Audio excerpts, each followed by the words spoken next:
बांग्लादेश में मोहम्मद यूनुस के इस्तीफे की चर्चाएं जो हैं वो लगातार जोर पकड़ती जा रही हैं, तेज हो गई हैं।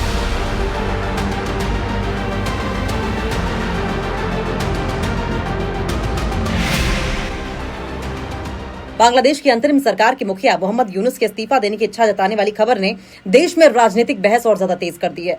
नेशनल सिटीजन्स पार्टी के संयोजक नाहिद इस्लाम ने गुरुवार को मुख्य सलाहकार के आधिकारिक आवास यमुना में मोहम्मद यूनुस के साथ मुलाकात की थी। नाहिद इस्लाम ने एक चैनल को ये बताया कि मुझे सूचना मिली थी कि मोहम्मद यूनुस मुख्य सलाहकार के पद से इस्तीफा दे सकते हैं। उसके बाद ही मैंने उनसे मुलाकात का फैसला किया।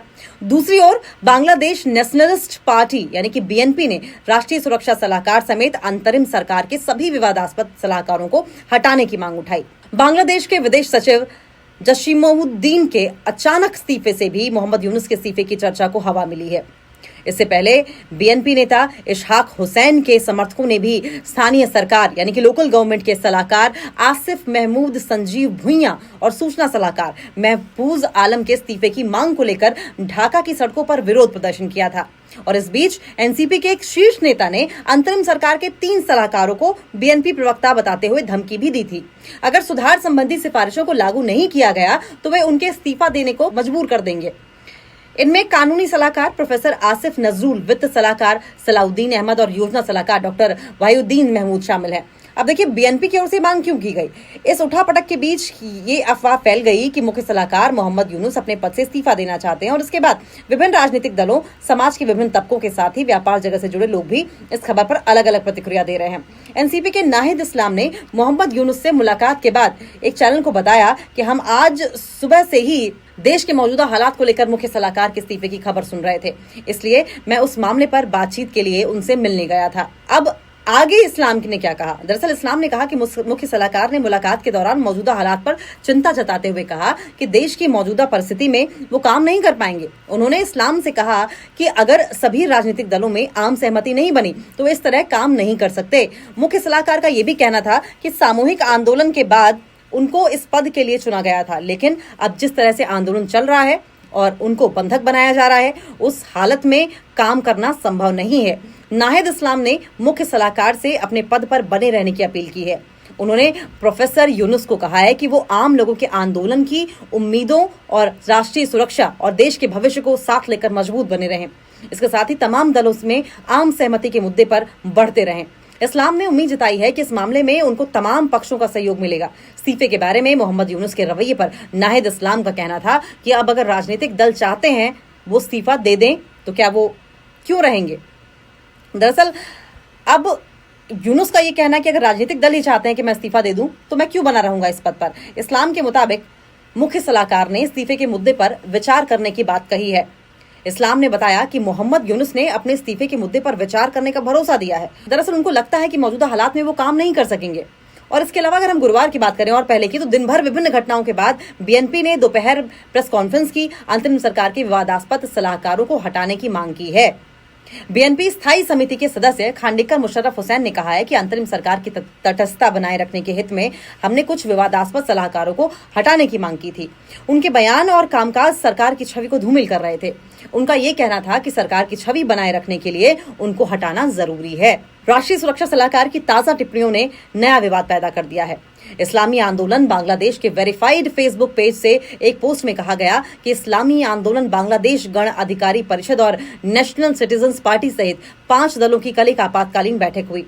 बैठक में वर्तमान राजनीतिक स्थिति पर चर्चा की गई और नवगठित नेशनल सिटीजन्स पार्टी यानी कि एनसीपी बीते साल जुलाई में विद्रोह का नेतृत्व करने वाली युवा पार्टी है।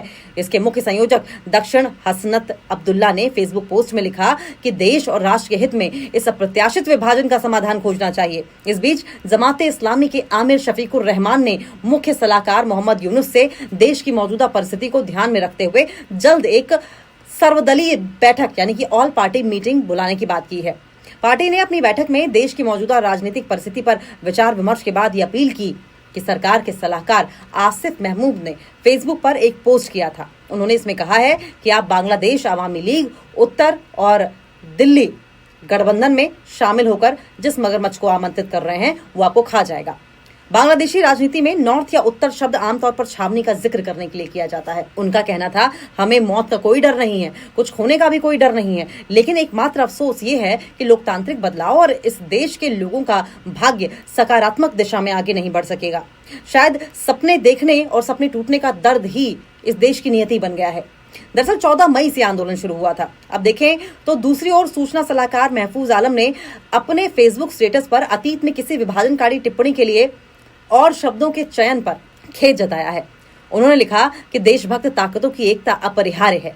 देश व्यक्तिगत आदर्शों, सम्मान और भावनाओं से बड़ा है। मैं पिछले किसी भी बयान और विभाजनकारी शब्दों के लिए ईमानदारी से माफी मांगता हूं।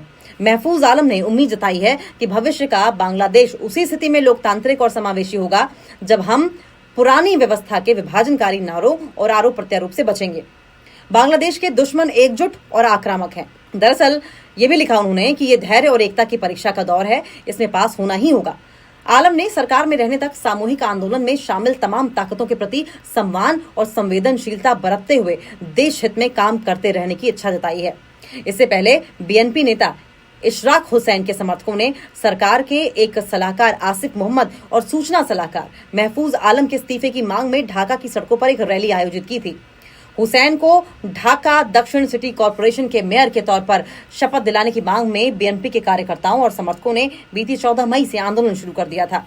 बाद में यह आंदोलन जो है 2 सलाहकारों के इस्तीफे की मांग में बदल गया। बीएनपी ने बाद में एक पत्रकार सम्मेलन में इन दोनों के अलावा राष्ट्रीय सुरक्षा सलाहकार खलीलुर रहमान को भी उनके पद से हटाने की मांग की थी। तो देखिए, बाद में आंदोलन 2 सलाहकारों के इस्तीफे की मांग में बदल गया, लेकिन पहले क्या था? पहले ये था कि हुसैन को ढाका दक्षिण सिटी कॉरपोरेशन के मेयर के तौर पर शपथ दिलाने की मांग की जा रही थी। कार्यकर्ताओं और समर्थकों ने 14 मई को यह आंदोलन शुरू किया था। फिर क्या हुआ? फिर यह हुआ कि इशराक हुसैन का कहना था कि फांसीवाद समर्थक सलाहकारों को हटाना ही होगा। एकजुट होने की वजह से ही हमें करीब 1.5 दशक से जारी फांसीवाद के दौर को खत्म करने में कामयाबी मिली है।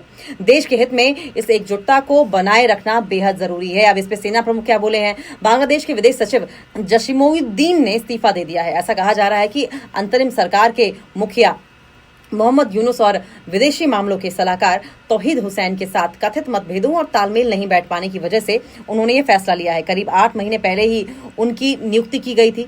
सरकारी सूत्रों का कहना है कि अमेरिका में बांग्लादेश के राजदूत असम आलम सियाम के अगला विदेश सचिव बनने की संभावना है।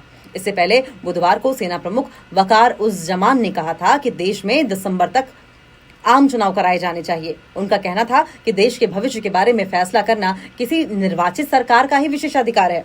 उनका ये बयान ऐसे समय में आया जब बांग्लादेश नेशनलिस्ट पार्टी शीघ्र चुनाव कराने के लिए एक स्पष्ट रोड मैप की मांग कर रही है।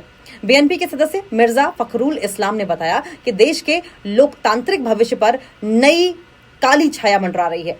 यहाँ चुनाव में देरी करने और नागरिकों को उनके मताधिकार से वंचित करने के लिए एक सुनियोजित साजिश रची जा रही है।